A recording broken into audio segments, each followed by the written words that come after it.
ആലിൻ Sherin Abraham ജീവിച്ചത് 10 മാസം. മരണത്തിന് പിന്നാലെ അവയവദാതാവായി അവൾ മാറി.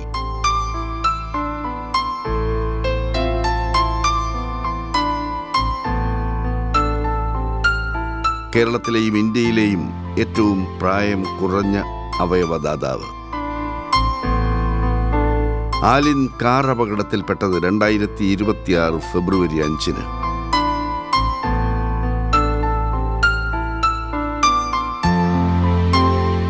ആലിനെ സ്നേഹിക്കുന്ന മലയാളികൾ കൈകൂപ്പേണ്ടത് അവളുടെ അവയവങ്ങൾ ദാനം ചെയ്യാൻ തീരാവേദന കടിച്ചമർത്തി തീരുമാനിച്ച ആ അച്ഛനെയും അമ്മയെയുമാണ്.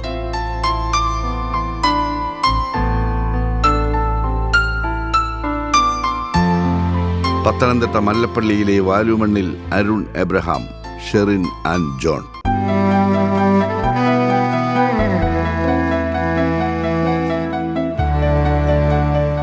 അരുൺ 1ാം വർഷം ഡിഗ്രിക്ക് പഠിക്കുമ്പോഴേ അവയവദാനത്തിന് തീരുമാനിച്ചിരുന്നു.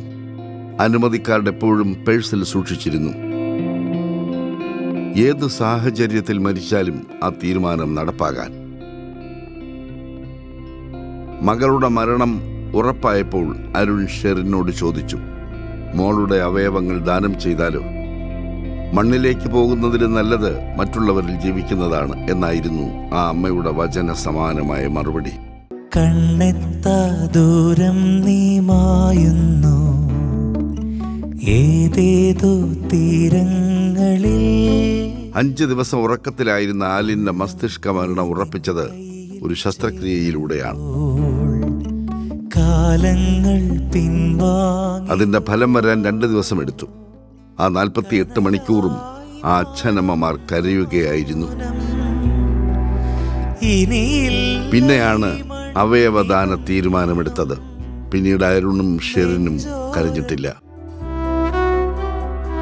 അന്തിമ ഉപചാരങ്ങൾ ഏറ്റുവാങ്ങാൻ ആലിനെ കിടത്തിയ പന്തലിൽ കരിങ്കൊടികളല്ല, വെളുത്ത തുണികളാണ് കിട്ടിയിരുന്നത്. പാടിയിരുന്നത് പ്രത്യാശയുടെ ഗീതങ്ങളാണ്.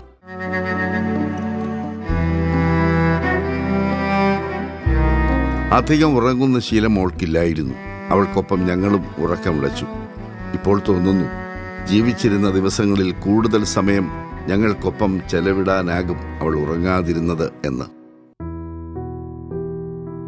5 കുഞ്ഞുങ്ങൾക്ക് ജീവിതം നൽകുക എന്നതായിരുന്നിരിക്കണം അവളുടെ ജന്മത്തിന്റെ ലക്ഷ്യം എന്ന് അവർ ആശ്വസിക്കുന്നു.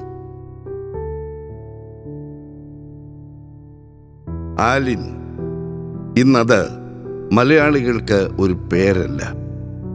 സ്ഥാപനങ്ങളും സംഘടനകളും ആ ഓർമ്മയെ ആദരിച്ച് മുന്നോട്ട് വരുന്നു.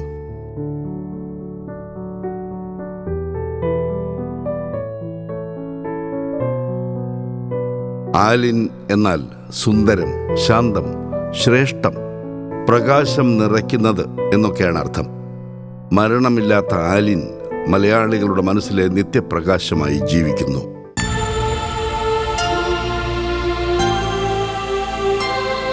മലയാളം കമ്മ്യൂണിക്കേഷൻസ് ചെയർമാന്റെ പ്രത്യേക ആദരവിനായി പത്മഭൂഷൺ ഭരത് മമ്മൂട്ടി തിരഞ്ഞെടുക്കുന്നു മലയാളികളുടെ പൊന്നോമനയായി മാറിയ ആലിൻ ഷെറിൻ എബ്രഹാമിനെ.